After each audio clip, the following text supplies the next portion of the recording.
vamos a hablar sobre la vacuna. Creo que me gustaría enfocar sobre el día de hoy el tema sobre la vacuna del COVID-19. Una vacuna importante que saca ya la firma Pfizer.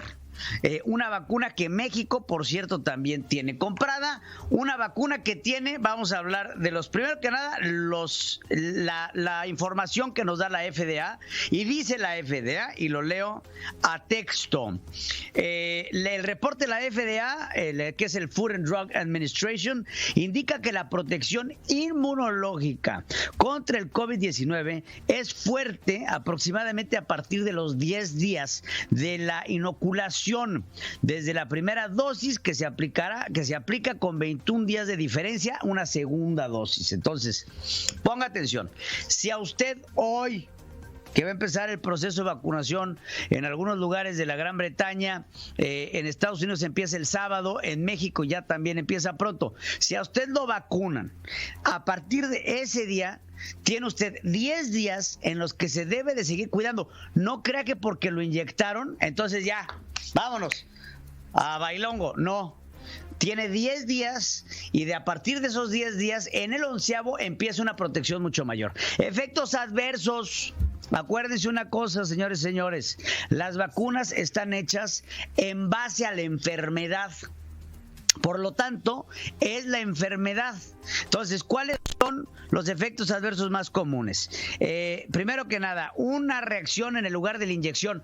Ustedes se darán cuenta en la milenializa de los 90s a los 94, 95, hay un puntito que les queda a esta generación en el brazo por la inyección que se les hacía en aquel momento de la polio. Entonces, va a haber una reacción, va a haber una especie de marca que va a quedar. El 84% de las personas registraron eso. Fatiga, dolor de cabeza, dolor muscular, escalofríos, dolor articular y fiebre. Son algunas de las reacciones adversas que la mayoría de las personas tuvieron. Estoy hablando de porcentajes de arriba del 30% de los inyectados. De los participantes que estuvieron en esta prueba de Pfizer, murieron 6 de las personas que participaron. De los 6 que murieron, 4 estuvieron con placebos, 2 recibieron la vacuna y de esos 2, 1 tenía obesidad y esclerosis preexistente y el otro sufrió un paro cardíaco. Por lo tanto, no murieron de el COVID-19, por lo que se puede hablar de un nivel muy importante de eficiencia, que es lo que publica la FDA en los Estados Unidos, después a expensas a que esto sea confirmado por la COFEPRIS mexicana, que será la encargada de avalar la vacuna en territorio azteca. Ahora vámonos a la parte política del asunto. Hoy Marcelo Ebrard habla sobre el tema, pero antes de irnos a eso, quiero presentarles a esta primer nonagenaria que es vacunada en el Reino Unido de la Gran Bretaña, la primer mujer en recibir, la primera persona fuera de la prueba en recibir esta vacuna, y es así como a vítores y aplausos sale después de haberla recibido.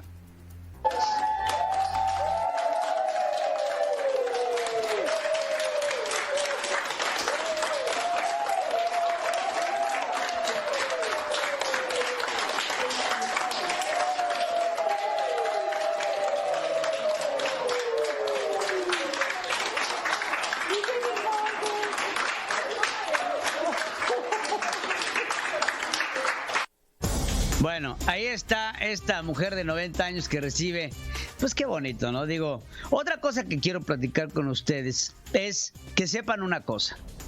Una vacuna no aplicada es una vacuna que no sirve. Entonces podemos tener la vacuna, pero si no se la ponen, no funciona.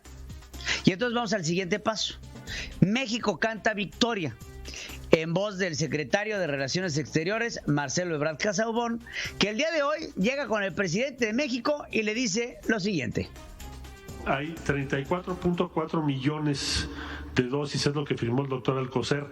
Me dirán, oigan, pero solamente hay 125,000 las cifras, ¿no? Son 250 las que van a llegar en diciembre, como explicó el doctor López-Gatell. Enero, febrero y marzo, 1 millón cada mes. Abril, 12 millones.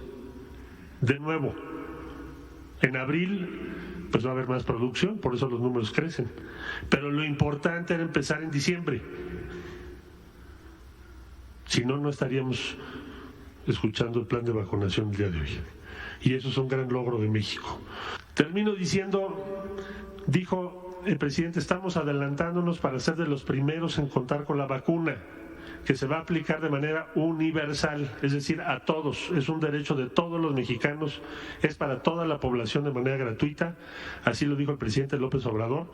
Presidente, pues hoy, con el plan que nos acaban de presentar, pues estamos en vísperas de que esto sea una realidad. Misión cumplida.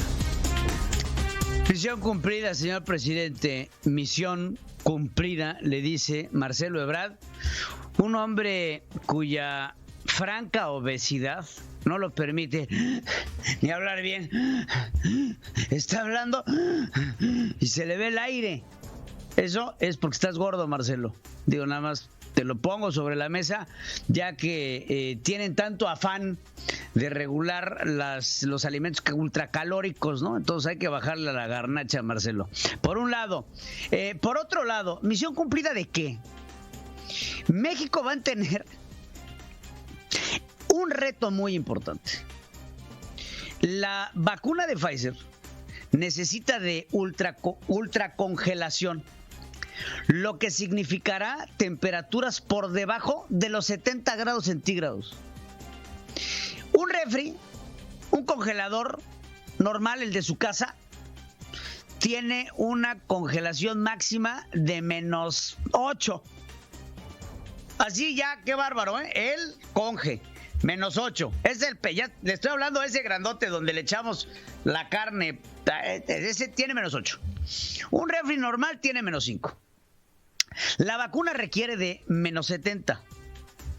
Necesito que lo sepan y que lo vean, porque cuando Marcelo dice misión cumplida, estamos hablando de una vacuna que para llegar a zonas medianamente inaccesibles, es más, accesibles, necesitaremos un sistema de ultracongelación para poder transportar las vacunas de A a B y ya una vez en B, tener la capacidad de distribuirlas y de ponerlas.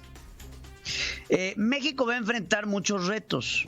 Vamos a tener que llevar estas vacunas a lugares rurales en donde apenas y hay un sistema hospitalario. Tenemos un sistema de salud de la patada. Decía hoy Zoé Robledo, director del Instituto Mexicano del Seguro Social, decía que la consigna dada por el presidente era el llevar el sistema de salud mexicano. No chingues, Zoé. O sea, cuando vemos el presupuesto de gastos del Instituto Mexicano del Seguro Social y vemos el subejercicio en el cual han incurrido en los últimos 2 años, para que después nos salgas a decir estas cosas, por favor. Para que después nos encontremos en un problema como el que tenemos, en donde nuestro sistema hospitalario y de salud es tan precario que tenemos las vacunas, porque ya las vamos a tener gracias a la consigna del presidente y al trabajo de Marcelo, pero no vamos a tener un método de aplicación de las mismas. Y entonces, ante este escenario, tenemos 2 vertientes. Primero, la vertiente del presidente de la República, que habla de la vacuna universal. Habla de que, Marcelo, todos tendremos derecho a ser vacunados por ser mexicanos de forma gratuita. Vitores. Vienen las elecciones intermedias. Dentro de todo, alguien va a tener que cubrirse las petacas. Porque ¿saben qué? En el momento en el que quieran aplicar las vacunas en México se van a encontrar con un problema. Porque nosotros somos a veces tan poco atinados en nuestras estrategias, que recuerdo las palabras de un general mexicano derrotado en la segunda invasión norteamericana, cuando el general era el general Wilson. Llega y le dice: entréguenos el parque.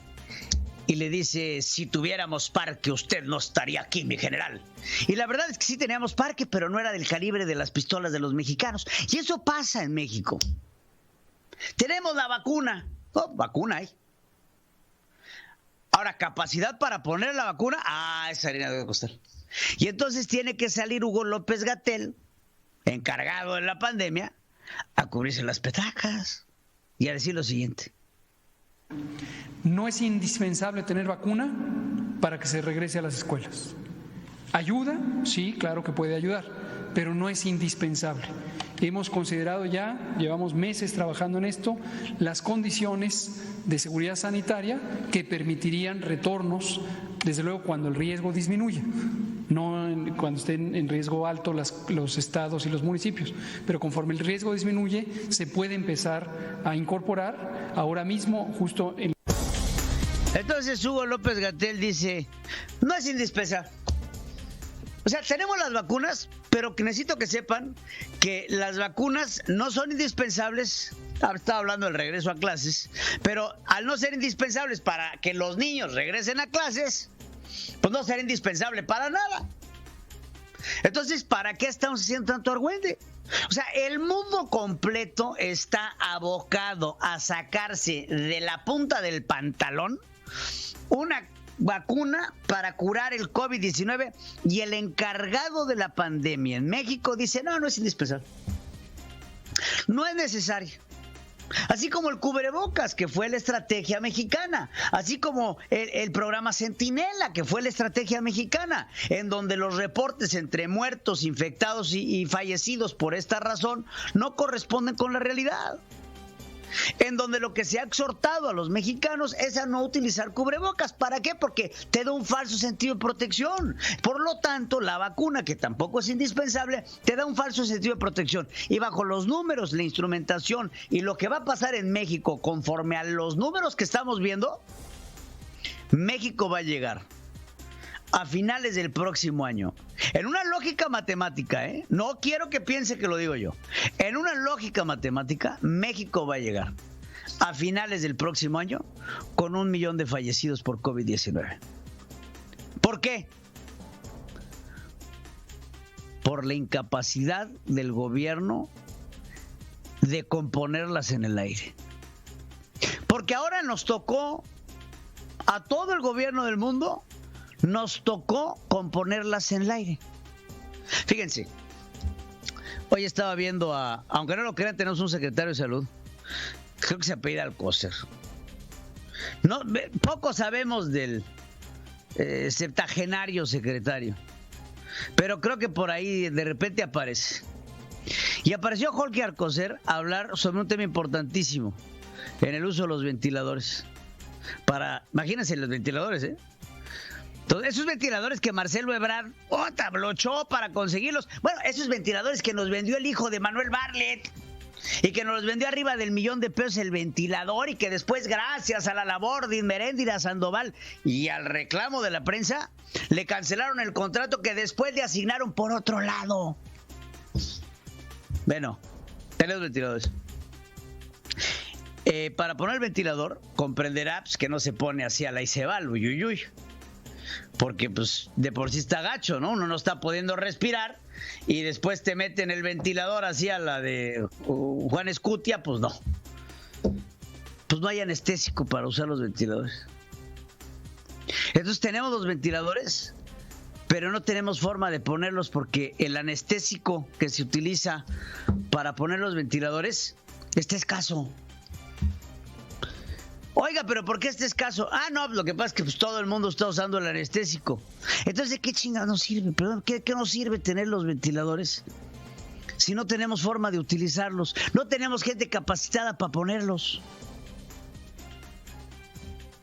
Lo mismo va a pasar con una vacuna que requiere un 70 grados centígrados en negativo de ultracongelación. ¿Tenemos la vacuna? Sí. No tenemos cómo ponerla.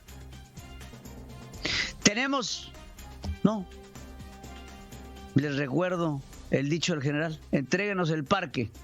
Si nosotros tuviéramos parque, usted no estaría aquí. Sí tenemos parque. No era del calibre de las pistolas. Eso pasa en nuestro país. ¿Tenemos vacuna? Sí. ¿Tenemos ventiladores? Sí. ¿No tenemos cómo utilizarlos? No. ¿Por qué? Porque somos incapaces.